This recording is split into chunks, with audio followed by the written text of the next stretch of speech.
if we just got rid of AIPAC, things will be okay. No, that's not how it works. And if you want more proof, here's an example when they suggest that it's really a Republican problem. No, this is a pro-Israel AIPAC for Democrats. Wait, before you show that, what you just said, this was made very clear to me yesterday with Ossoff's person that the problem is the Republicans. Of course. And that we need to be speaking with them because they're the real problem. Okay. Here's a real problem.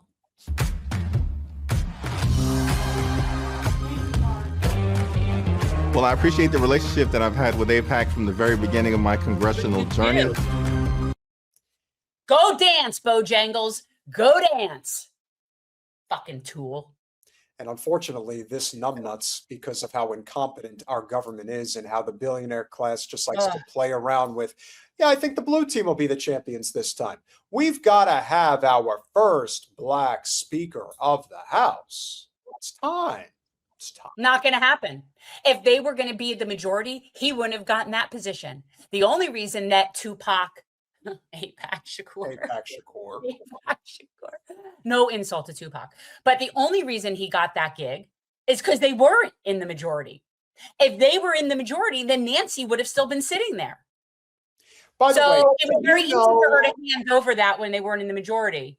By the way, do you know that the Speaker of the House chamber has been named after Nancy Pelosi? What? What did yeah, you say? I'm not kidding. What happened? So Pelosi's, so the Speaker's chambers, if you will, it sits on, you know where the press rotunda is, where it's like set up on like the third floor or whatever in the... let's just say I do to facilitate this. So the office is right there. And there is this big placard that's over the top of it, saying it's the Nancy Pelosi Speaker Chamber, some shit. I'm like, you gotta be kidding me! Why did and yet, Trump is the issue with his name on it. Totally not. Did you see the picture, the poster of him next to the poster of Teddy Roosevelt? Which one? The picture on one of the big government buildings, right on Pennsylvania Avenue. I don't even know what building it was. Some big building. They're having like all this stuff for the 250, like all the 250th anniversary. Right, there's posters. So there's this poster of Teddy, and then next to it's the poster of Trump. They put him right next to Teddy Roosevelt. I thought you would have gotten a kick out of that. Oh, I definitely would have, because if the fundamental difference of the day would never have accepted Trump in any way. The pro-Israel community fully embraced me. Hold on. Well, I appreciate the relationship that I've had with AIPAC from the very beginning of my congressional journey. Yeah. The pro-Israel community fully embraced me. Yeah, they did. Ah, there he is. There he is. Look at that handsome fella right there. Biggest piece of shit. It is a big friggin' piece of shit. I can't believe that we ever thought that he was remotely decent. Oh, yeah, because he walks around with a hoodie all day long. He's gross. Well, you know what, though? I actually would have loved to bump into somebody that I don't like. I didn't. I mean, I don't have a beef with Rosa DeLauro other than I think she should have retired, but you know. Well, like you said, in the scheme of Congress, she's not the most offensive. No, but they're definitely okay. So yeah, Chantel Brown is disgusting. Okay, so and I texted Nina yesterday by just telling her it really, you know, I don't want to tell her the full truth about how, you know, it should have been you and it would have been you if things were done correctly. But and nothing would be different. That's the point. It wouldn't matter. I don't know about that. He's already there. It doesn't fucking matter who. No, it all depends on whether or not you actually. No, well, I'll explain that when it comes to Zoran in a minute. But the point is, we met with, or you know, the doctors that I was with, they met with Chantel's staffers, and I basically waited for everyone to give their speech, and then I said something to them. And what I told them is, at the end of the day, she has taken 7 figures from the Israel lobby. Are you making sure that she doesn't take that Israel Avi money anymore? Because if you're not, then anything you say here or anything you say you're going to do doesn't mean anything, because she's going to keep doing what she's doing. And that's the reason she's there. And the fact of the matter is, those people that live in Cleveland Heights and what was that other fancy neighborhood that was that they all live? It's Shaker Heights. It's Shaker Heights. Right. And Beechwood. It's Shaker Heights and Beechwood is where the issues were. You see, they have all the money, but they don't have the votes. And at the end of the day, this is a career, and it's a fancy career, and they are all cock of the walk. Let me tell you, they're the overwhelming majority of these elected representatives. Thomas, like I said, Massey's an exception to the rule, but the overwhelming majority of the people that are there, they think they're all fucking cock of the walk. They think their shit don't stink, and they love people kissing their ass. They love it. And you know what else I didn't mention? I'm going to mention now. These congressional chambers are all supposed to be open to the public. They're supposed to be open to the public. You're allowed to walk in there and introduce yourself. You can legally do that. You know whose office is not open to the public, ladies and gentlemen? Well, Debbie's office is never. AOC does not allow visitors. And I got to tell you, because I was the only one there.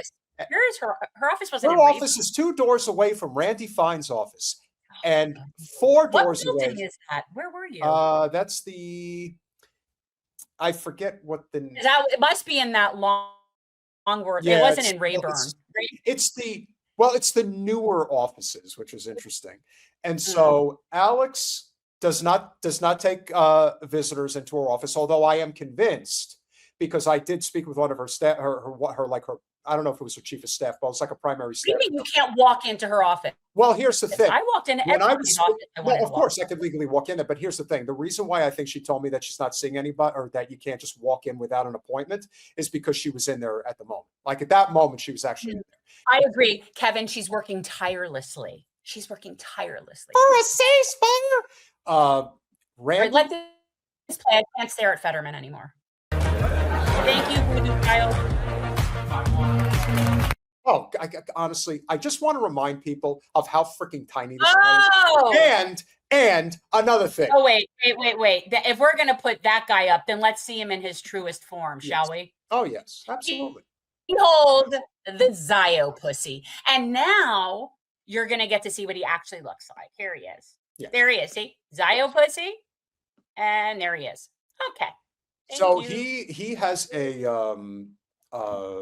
mezuzah. That's what it's called, right? He has a mezuzah. Does he have one? Oh, he most certainly does. So does Debbie. And their offices are right next to each other. Of course there are.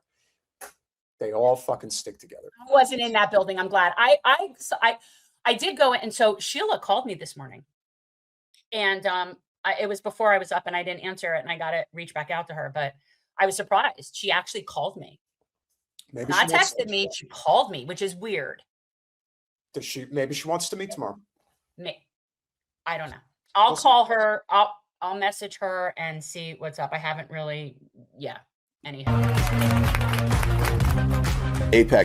Let me just say one thing. It really becomes extra disturbing when you see these guys, because the one thing that I learned when and it kind of dawned on me when I walked by Clyburn's office is that they represent the poorest, most vulnerable districts. Yes. And it's black faces in high places. And this is what they do to people that desperately, this guy, Glenn Ivey, I guarantee you he represents Baltimore.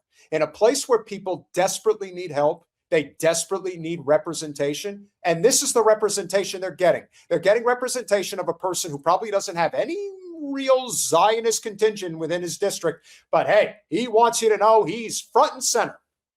The one representative who we went to speak with yesterday that was a waste of time, true waste of time, was Congressman Mike McCall, who represents a portion of Austin, Texas. Why? Because he is the chair of the Armed Services Committee, and he is in a heavily Christian Zionist district. You are wasting your time. It doesn't make any difference. But the fact that you got people like this who do it just makes it that much more hypocritical, which shows you it's all about a career. It's not about a purpose. It's not about a cause, period. I meant that. It's okay. Go ahead. Role in my political campaign. I think it really helped it take off. How about that? The top fundraiser. Just let it play. Richie. Top fundraiser for the Hispanic call. Oh, man, alive. Dance you. Dance you. Just dance.